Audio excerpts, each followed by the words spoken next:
Hey guys, welcome back. It's Matt B and I am back with another shoe review, and today I'm reviewing a shoe that is probably going to be one of the most popular shoes for 2025, and that is just based off the history of its wildly popular predecessors. Guess today we are looking at the HOKA Clifton 10, and HOKA has made some big changes this year, so let's get into it.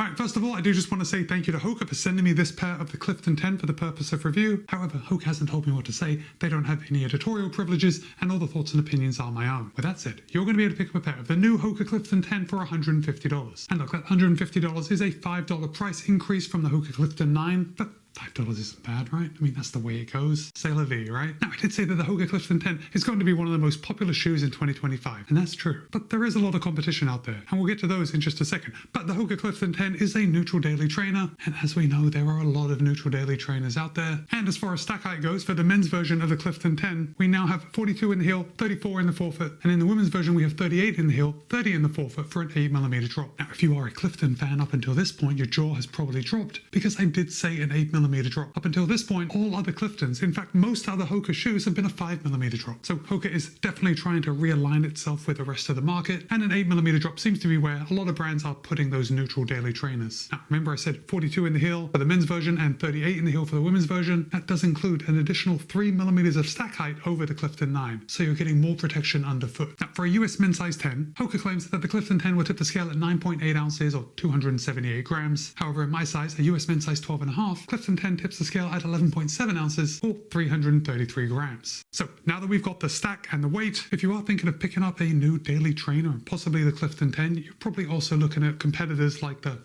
Brooks Ghost 17. Now, the Brooks Ghost 17 has 36 in the heel, 26 in the forefoot for a 10mm drop. It'll cost $140, so $10 less than the Clifton 10, and in my size weighs in at 347 grams. So the Ghost 17 is 14 grams heavier than the Clifton 10. Next up, you'll probably also consider the Saucony Ride 18. Now, the Saucony Ride 18 has 35 in the heel, 27 in the forefoot for an 8mm drop, same as the Clifton 10. It'll cost $140, so again $10 less than the Clifton 10, and in my size tips the scale at 329 grams, so it's 4 grams less than my size in the Clifton 10. And finally, you're probably also considering the Mizuno Neo Zen. Now, the Mizuno Neo Zen has 40 in the heel, 34 in the forefoot for a 6mm drop. It'll cost $150, so the same price as the Clifton 10, and in my size tips the scale at 293 grams. So the Neo Zen weighs 40 grams less than the Clifton 10. So now that the competitors are out of the way, let's dig into the Clifton 10. And let's start at the top and work our way down. And hold this up, guys, so you can see, but we have a nice padded heel collar around here. Of course, exactly what we would expect in a daily trainer. The heel counter is fairly rigid, and we have that nice, very HOKA-esque elf ear. That's just going to help to grab on to get that shoe on your foot. Now, in the Clifton 10, HOKA has improved the heel fit over the Clifton 9. So if you did have any problems with the Clifton 9, you are going to see improvements in the Clifton 10. For the upper, HOKA is using a jacquard knit. It's very nice. It looks nice. It feels nice. My only observation is that there aren't any drilled holes right here in the top, so I do question the breathability during really hot weather. But of course, during my testing, I haven't been running in really hot weather. It's been winter, and I haven't had any breathability issues or felt that my feet are overheating. So that remains to be seen. With that said, this jacquard knit upper does feel fairly light, so I don't foresee any issues. While we're up here in the forefoot, HOKA has also improved the forefoot fit. Now, as far as overlays go, yeah, we have that underlay coming around the toe box. We have some reinforcements along the eyelet chain. Of course, we've got the branding here on the lateral and the bird here on the back of the medial side, and then just a few aesthetic pieces here and there. Now, as far as fit goes, for me, the Clifton 10 fits true to size. I'm wearing a US men's size 12.5. I wear a US men's size 12.5 in most HOKA shoes. However, where HOKA has said that they have improved the fit of the forefoot, I did find that it fit just slightly tighter than my Clifton 9s. So take that for what it's worth. I'm not saying it's tight. I think the Clifton 10 fit my foot beautifully, but I do have the Clifton 9s on hand, so I was able to actually feel the difference. But that, I think, is neither here nor there. I do agree that HOKA has dialed in this forefoot fit. They've made it a little better. And of course, the Clifton 10 is available in wide,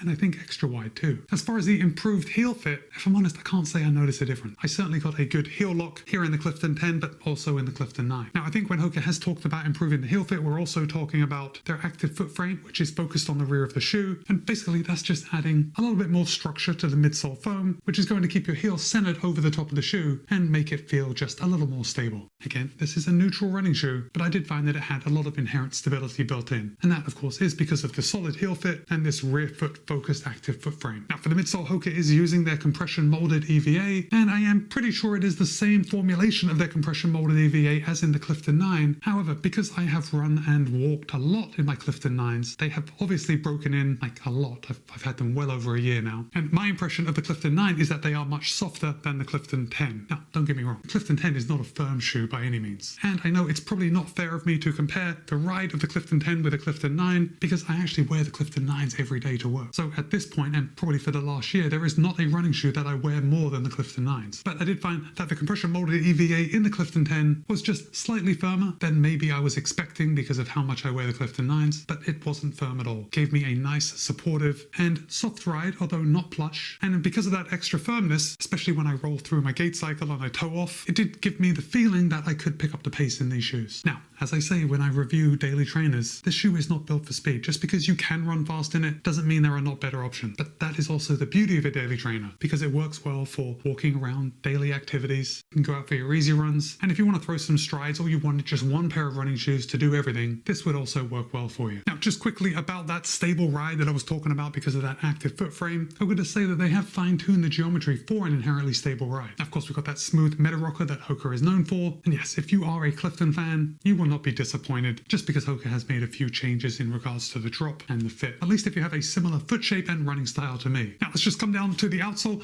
and Hoka is using their Durabrasion outsole rubber. I've got to say, this was one area that I am a little concerned about. I do have to say that I received this sample of the Clifton 10 quite a while before this shoe is going to be released. So I have run in this more than I usually run in shoes before I sit down and make a review. But with that said, I haven't run a running shoe's worth of life runs in this shoe. Right, I'm still considering everything I put in this shoe testing miles.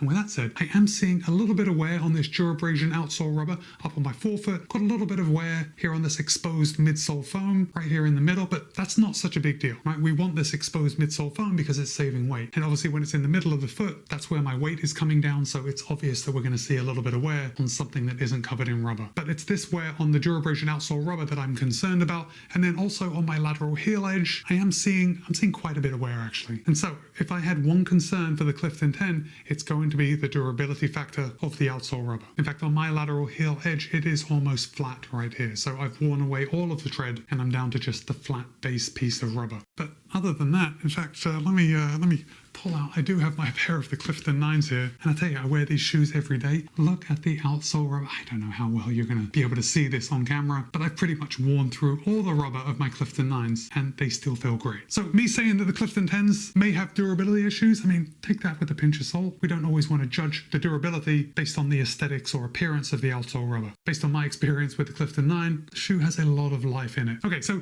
let's talk about ride and overall experience with the Clifton 10. Look, again, this is a daily trainer. It rides and performs like a daily trainer. I gotta say, I did like the slightly firmer feeling of the foam, at least when it came time to picking up the pace a little, for strides and whatnot. And Hoka is reliable with the Clifton. Like, over the years, it has reliably been a really solid shoe for pretty much everyone. And by everyone, I mean like anyone that wears shoes. If you have a job where you're standing around a lot and you're just looking for something to like baby your feet and feel good, the Clifton 10 is that shoe. If you're looking for a solid daily trainer, also, the Clifton 10 does that job. Now, for the former, the people that are on their feet all day, I don't think the changes of the Clifton 10 over the Clifton 9 are really going to make a difference. Like in your day-to-day life, standing around, going to work, just wearing them, yeah, I don't think you'll notice. I think the changes that Hoka has made to the Clifton 10 are more runner-centric. And we've moved from that 5mm drop to the 8mm drop, which is more in line with, I guess, industry standards, if there is such a thing. And clearly, we know this. Hoka didn't just wake up one day and decide, you know what, I want to add a couple millimeters of stack height to the Clifton. No, they did their research, they did their testing, and they determined that an 8mm drop in the Clifton was the best course of action. And I've got to say, I don't necessarily disagree with them. Now, I find that I am not as sensitive as some runners to drops. So if I'm perfectly honest, I didn't really notice a difference between the 5mm drop and the 8mm drop. I find that I need a bigger spread to actually notice the drops. So, you know, let's say going from a 0 drop to an 8mm drop, definitely notice that. But yeah, if you're thinking of picking up a pair of the Hoka Clifton 10, I don't think you'll be disappointed. And if you do pick them up,